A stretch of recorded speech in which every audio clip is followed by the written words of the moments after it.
Tampa Bay sits on the west coast of Florida, facing the Gulf of Mexico. It is a significant business center, a major port, and a resort. It is at the center of a multi-city metropolis that includes Tampa, Clearwater, and St. Petersburg.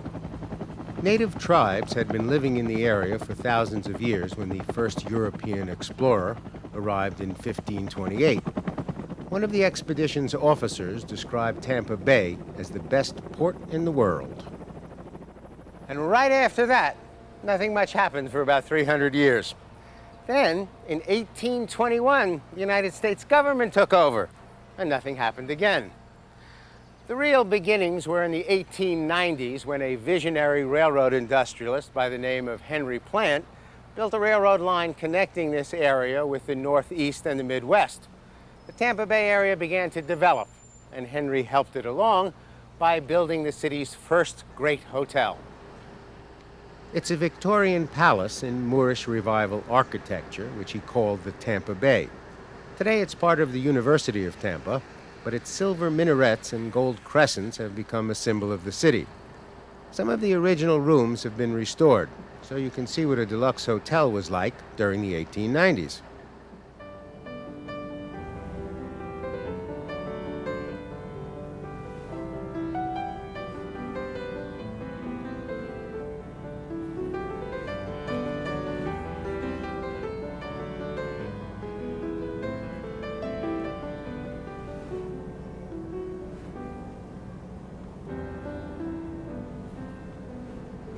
The original Tampa Bay fishing village that had been built by the Spanish and the Cubans was eventually turned into the Hyde Park district. Today it is home to some of Tampa's wealthiest families and finest shops.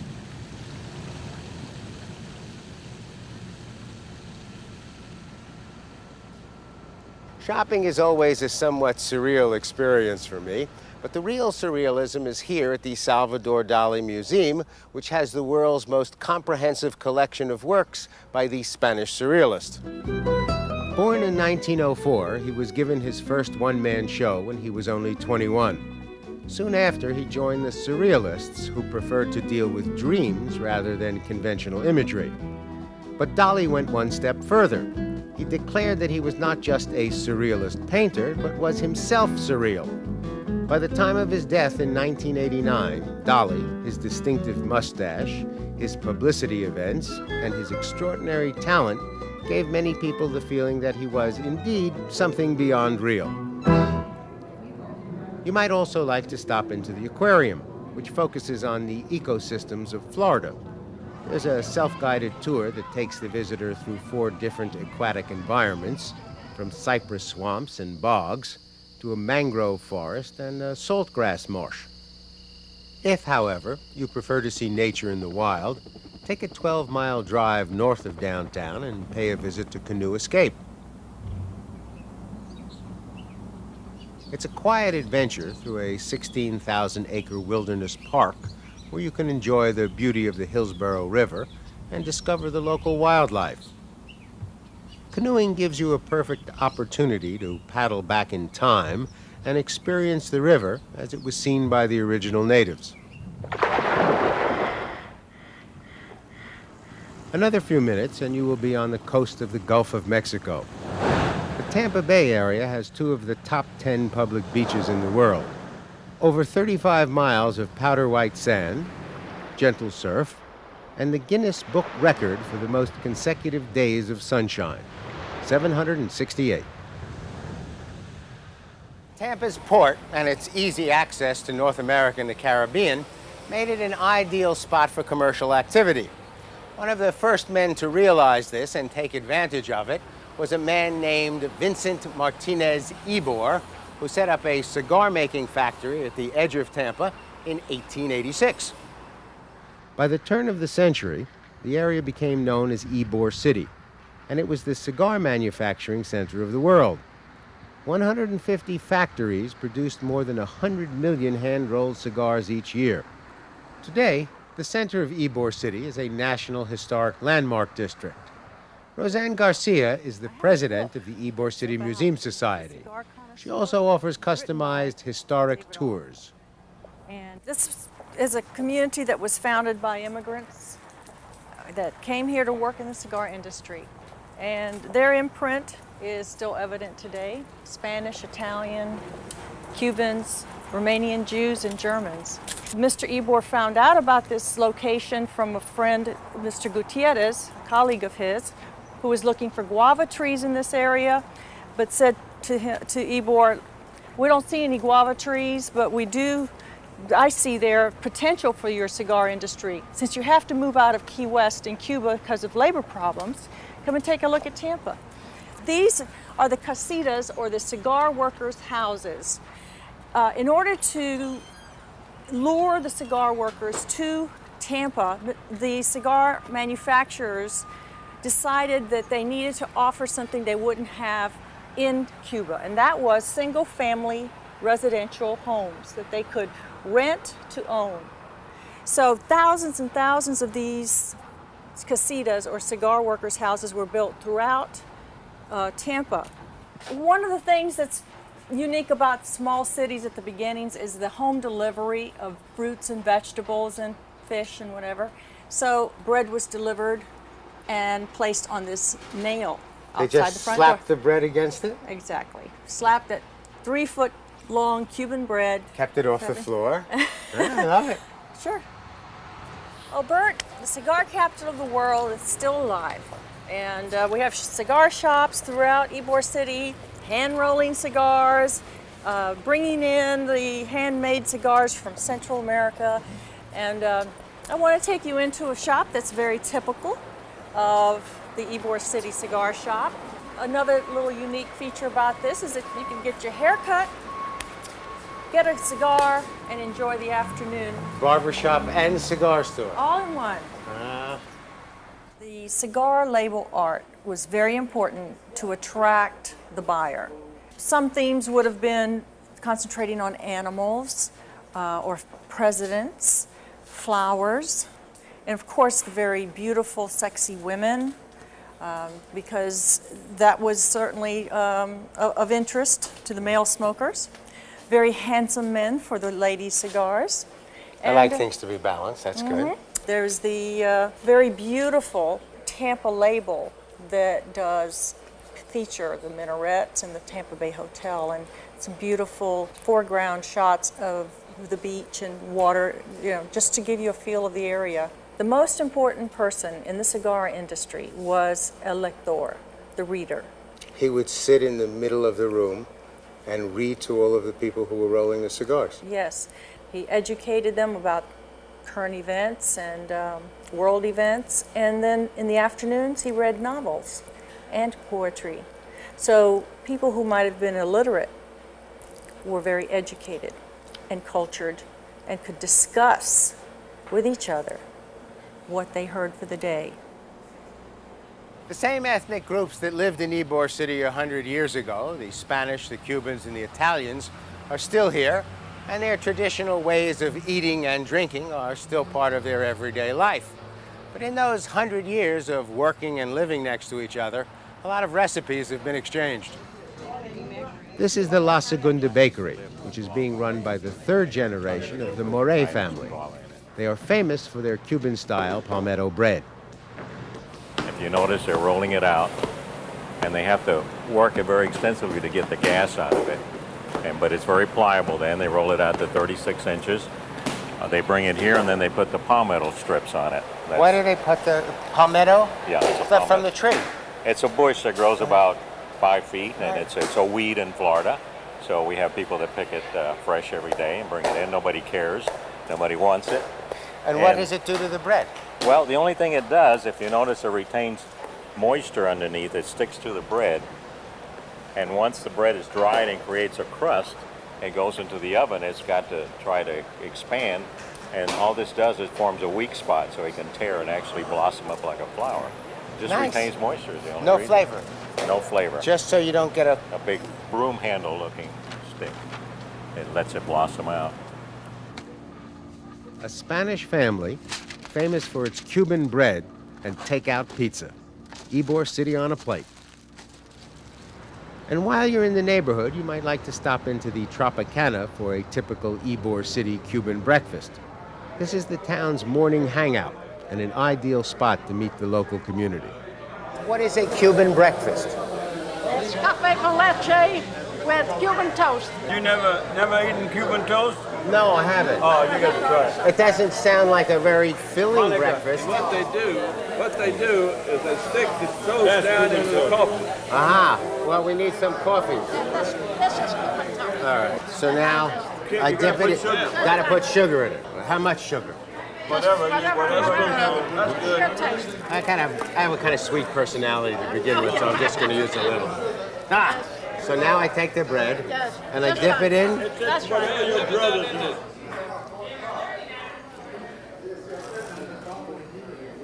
Tasty, right? That's the whole thing. That's the whole thing. Bread, Your little finger has to, with the hang finger out. Yeah, okay, so That's authentic. Now, the reason they do that in the old days, when they were very poor, and the bread was 2 or 3 days old, it was real hard. And to get it soft, you had to stick it in that coffee. In order to eat it. Is that correct? yes, so that's, Is that why they used to dunk donuts in the Second World War? Because the donuts were stale? that's right. Uh-huh. As you would expect, the Italian immigration to Ybor City resulted in a number of good down-home Italian restaurants. Bernini is an excellent example of the current generation. But the most famous dining establishment in Ybor City is the Columbia restaurant, which opened in 1905.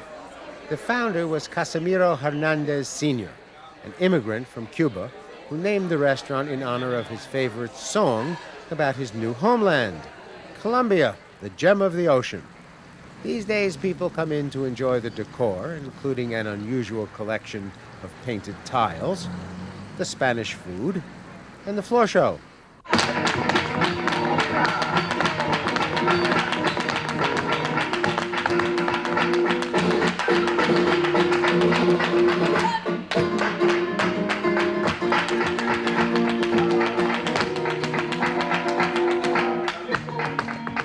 Food at the Columbia is some of the best in the Tampa Bay area. There are cheese and chorizo sausage appetizers, black beans and rice, wonderful paellas, sautéed plantains, chicken and yellow rice, shredded beef, flans, and a Godiva chocolate cake.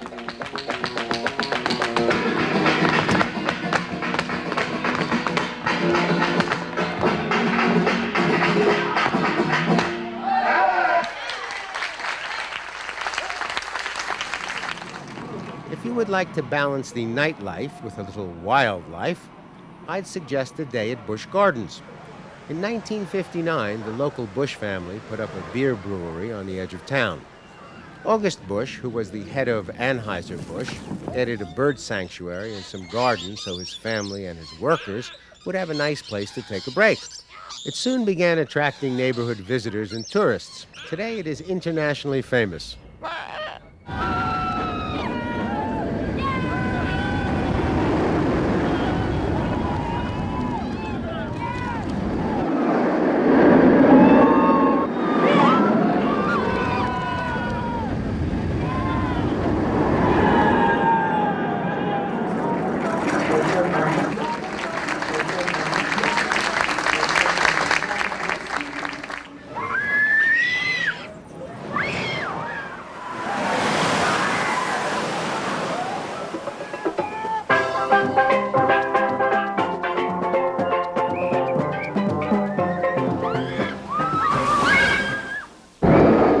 Personally, I prefer thrill rides that are a bit more earthbound.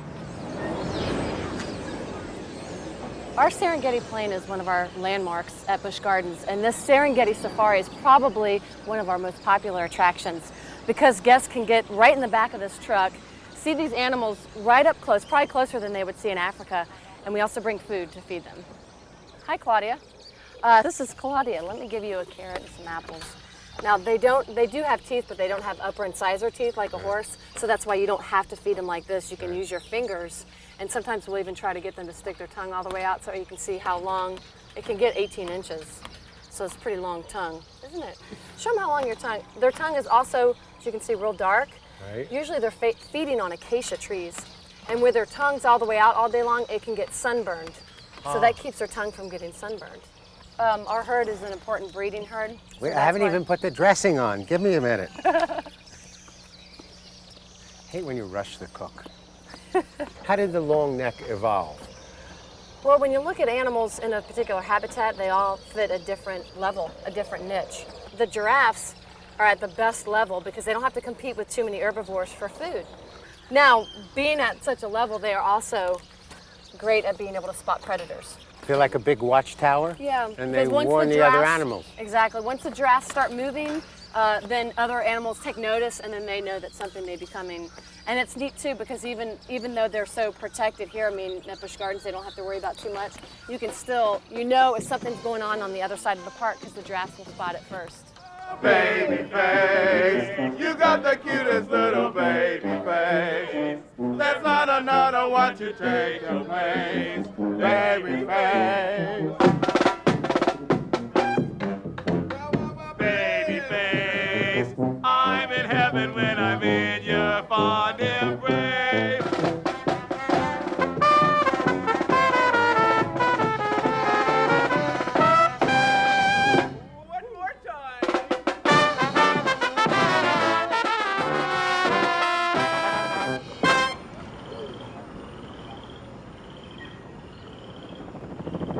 Part of what makes the Tampa Bay and St. Petersburg area enjoyable is its history of being able to restore the old while introducing the new. An excellent example of that skill is the Renaissance Vinoy Resort. It was built in 1925 during one of Florida's land booms. The architectural style is Spanish Mediterranean Renaissance, which made it look very traditional. But it was one of the first hotels in Florida to have steam heat and the very first to utilize a construction that was fireproof. From the day it opened, it attracted a successful and famous clientele. Sunbathing was always part of the ritual, and an even tan was sought after then as much as it is now. To achieve the desired overall tan, they used a piece of equipment called a sunbathing solarium. They would rent a box like this, open to the sky, and for a nominal fee, take it by the hour or the day. They would come inside, close the door, then you took off all of your clothing. Nude tanning right next to the pool in the privacy of your own solarium. The solariums, by the way, were co-ed, which made the whole thing even more outlandish. During the early 1990s, the property became part of Renaissance Hotels and Resorts, which operates more than 80 upscale properties around the world. At the Vinoy, the objective was to highlight the property's unique historical qualities. They spent over $90 million bringing it into shape. As you walk around, you can sense the original aspects of the building. The Renaissance Vinoy is a Florida landmark and has been listed in the National Register of Historic Places. It's also a member of the Historic Hotels of America. In 1990, when the hotel was being renovated, the construction crews came upon a hidden vault filled with silver serving objects, each wrapped in a newspaper from the 1930s. There is no information about the silver in the company records, and no one has any idea of who put it away or why. The newspapers, however, date from the 30s, right in the middle of the Great Depression. My theory is that one of the owners was afraid that the Depression would turn into utter chaos, and the silver was put away as his buried treasure. My second theory is that these were all wedding gifts that he hated but couldn't throw out because the person who gave them to him might show up and say, "Where is the lovely sugar bowl that I gave you for your wedding?" Well, the world did not turn into chaos. As a matter of fact, things around here are more buttoned down than ever, especially in the details. Directly in front of the building's main entrance is a marina with about 70 slips.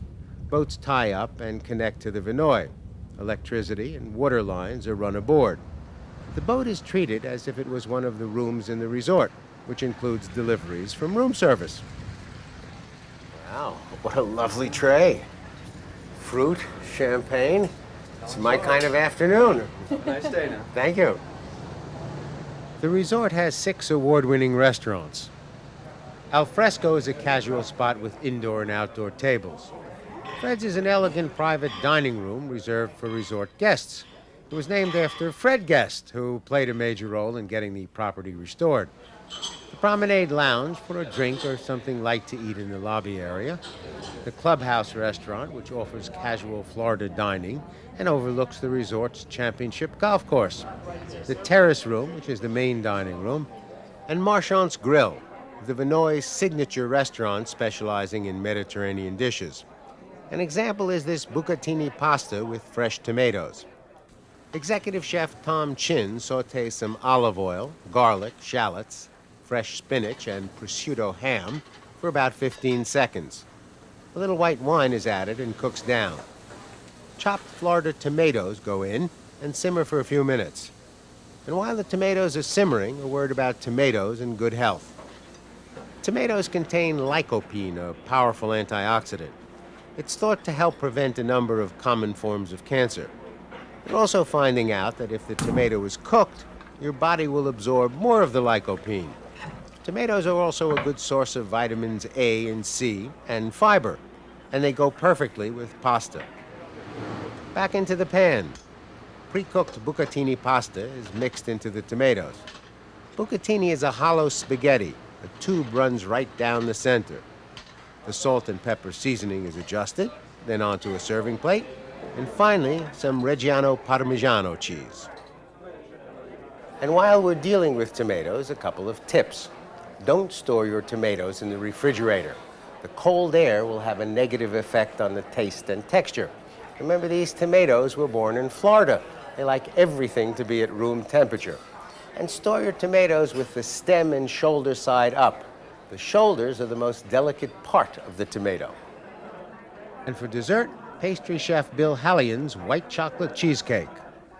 Oreo crumbs, sugar, cake flour, and butter are mixed together, and packed into a cake pan and baked for a few minutes. After the crust has been baked and cooled, cream cheese, butter, sugar, cream, and white chocolate are mixed together and used to line the Oreo crust. The cake is coated with whipped cream, and shredded white chocolate is used to coat the finished cake. With a dessert like that, it's important to remember what the ancient Greeks said. The objective is not to conquer desire, but to manage it. And speaking of managing desire, welcome to Tampa Bay's Gasparilla invasion. Every February since 1904, Tampa has celebrated the arrival of spring with the Gasparilla invasion. In theory, Jose Gaspar was a pirate who roamed the coast near Tampa during the late 1700s.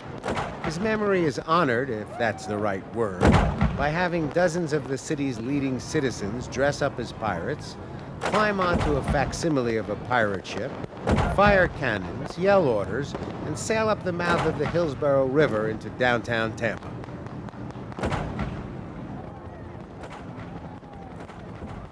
At which point, the tribute to Gaspar continues with an extraordinary parade.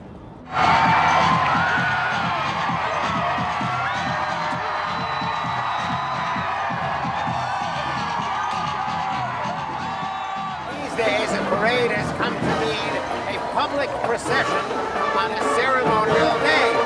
And besides being lots of fun, the Gasparilla invasion is an interesting cultural event, and one of its goals is to help control desire. It is a form of carnival designed to allow everyone to let off steam, to break away and create an atmosphere of chaos, to be free, give ordinary people a chance to show their creativity and imagination. These days,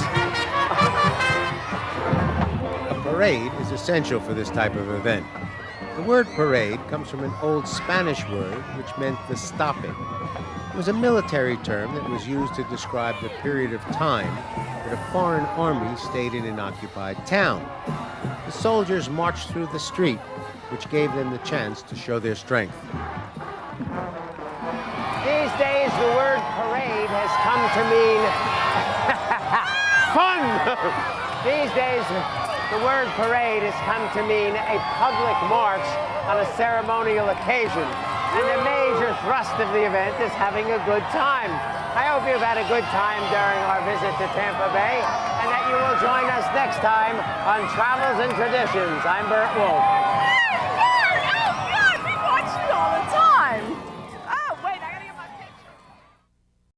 You can watch this program and link to hundreds of other BURT WOLF programs free at burtwolf.com. There's information on how to tour the same places, plus Burt's slightly irreverent take on history and culture. It's all at burtwolf.com. Beyond real. You might also like to stop into the aquarium, which focuses on the ecosystems of Florida. There's a self-guided tour that takes the visitor through 4 different aquatic environments, from cypress swamps and bogs to a mangrove forest and a saltgrass marsh. If, however, you prefer to see nature in the wild, take a 12-mile drive north of downtown and pay a visit to Canoe Escape. It's a quiet adventure through a 16,000-acre wilderness park where you can enjoy the beauty of the Hillsborough River and discover the local wildlife. Canoeing gives you a perfect opportunity to paddle back in time and experience the river as it was seen by the original natives. Another few minutes and you will be on the coast of the Gulf of Mexico. The Tampa Bay area has 2 of the top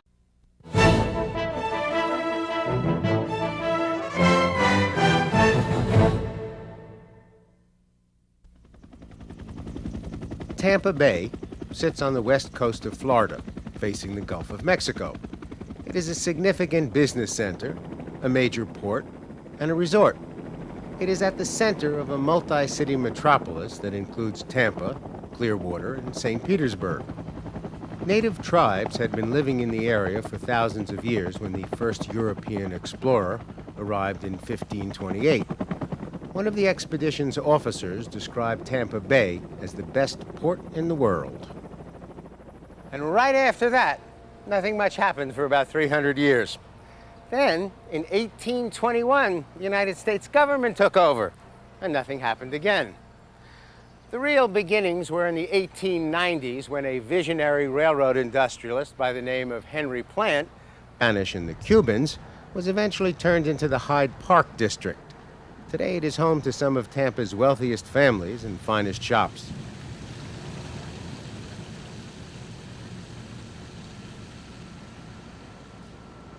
Shopping is always a somewhat surreal experience for me, but the real surrealism is here at the Salvador Dali Museum, which has the world's most comprehensive collection of works by the Spanish surrealist.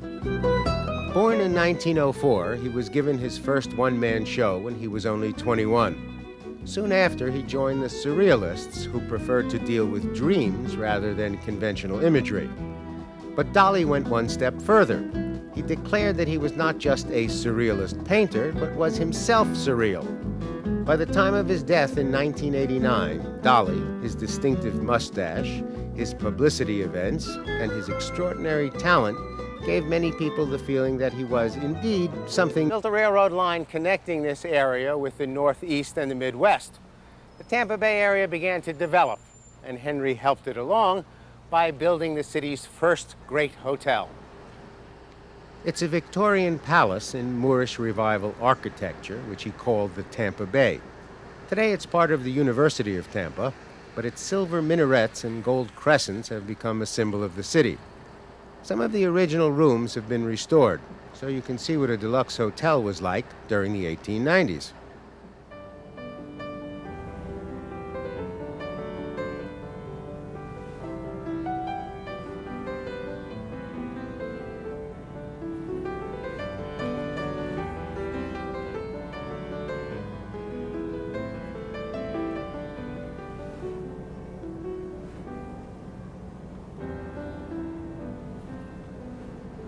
The original Tampa Bay fishing village that had been built by the top 10 public beaches in the world. Over 35 miles of powder white sand, gentle surf, and the Guinness Book record for the most consecutive days of sunshine, 768. Tampa's port and its easy access to North America and the Caribbean made it an ideal spot for commercial activity. One of the first men to realize this and take advantage of it was a man named Vincent Martinez Ybor, who set up a cigar-making factory at the edge of Tampa in 1886. By the turn of the century, the area became known as Ybor City, and it was the cigar manufacturing center of the world. 150 factories produced more than 100 million hand-rolled cigars each year. Today, the center of Ybor City is a National Historic Landmark District. Roseanne Garcia is the president of the Ybor City Museum Society. She also offers custom